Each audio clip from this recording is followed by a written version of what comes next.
Welcome to the France 24 Observers, the show that's based on our network of ordinary people who are our eyes and ears around the world. We begin today in the Democratic Republic of Congo, the eastern province of North Kivu. Now, the region has been plagued by wars for much of the last 20 years, ever since the genocide in Rwanda, which is just next door. The city of Beni had been a relative safe haven until recent machete attacks by an armed militia. Frustrated at the government's failure to protect them, local youths have been taking justice into their own hands. People think the army hasn't done its job, that they've abandoned the community to their fate. The same thing with the police. So their reaction was to organise themselves to provide their own defence. The self-defence groups say they're going to use the same weapons as the attackers, so they've armed themselves with machetes, axes and wooden sticks. They light fires too, fires made of old tyres. Then they gather around the fire and decide what they're going to do. One group will take one road, another group a different road. On their patrols, they start by going door to door, looking for young men who are at home. They try to recruit them to join their patrol.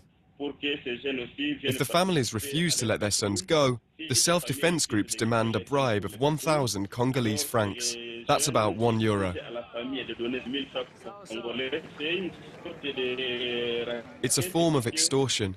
They force families to give up their hard-earned money so their children don't have to get involved. Sometimes the patrols turn violent. The self-defence groups attack innocent people. That's what happened recently in Beni. A group attacked a person who was by himself. People say that he had trouble speaking Swahili. He didn't survive. They attacked him with stones, then burned him alive. What these groups are doing is dangerous. It could encourage xenophobia in our city, hatred for anyone who doesn't seem to fit in. Further south to Angola now, President José Eduardo dos Santos has been in power for 35 years. His MPLA party was for years the only party in power and now still dominates the parliament. The most recent elections just 2 years ago were criticised as being not exactly democratic. Our observer says that if you want to demonstrate against the government today, you have to be quick about it. My name is Luati Beirao. I'm a rapper and political activist. Right now I'm in the Independence Square. This is where most of the demonstrations have taken place since 2011. This is where activists started their protest movement against President José Eduardo dos Santos.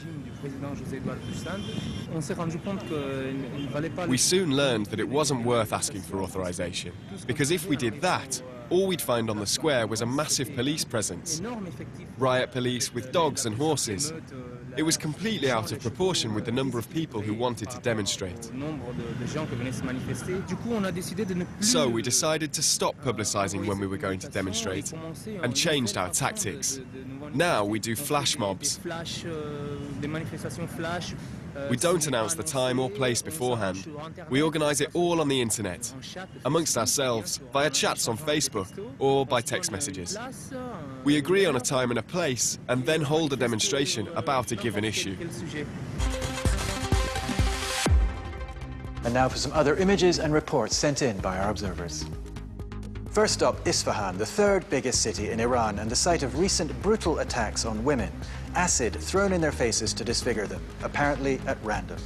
Such attacks are all too common around the world, but in Iran this is the first sign of an apparently coordinated campaign.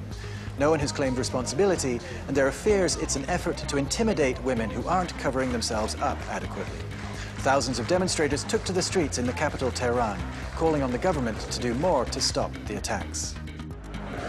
Hawaii now, and a village threatened by a slow-moving flow of lava. It's coming from the Kilauea volcano and descending slowly on the village of Pahoa.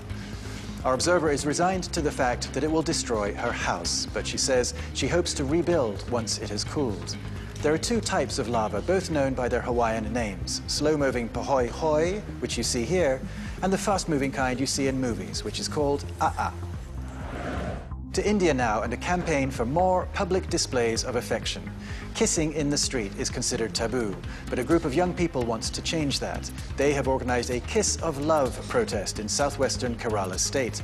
It happened after a local TV station showed a man and woman kissing at a local restaurant, calling it a hotbed of immoral activity. The restaurant was later ransacked by conservative activists. The pro-kissing group has been staging kiss-ins in the streets, and they're not appreciated by the police. Last stop today, Saudi Arabia. 3 young girls being driven to school in the trunk of their father's car. After the video was published online, there was an uproar and the police eventually tracked the man down.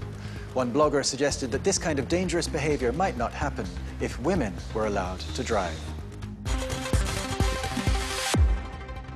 That's it for this week. As always, you can find more reports from our observers on our website, on our Facebook and Twitter pages, and on our apps for mobiles. Thank you to the Comptoir Général for having us, and I'll see you next time.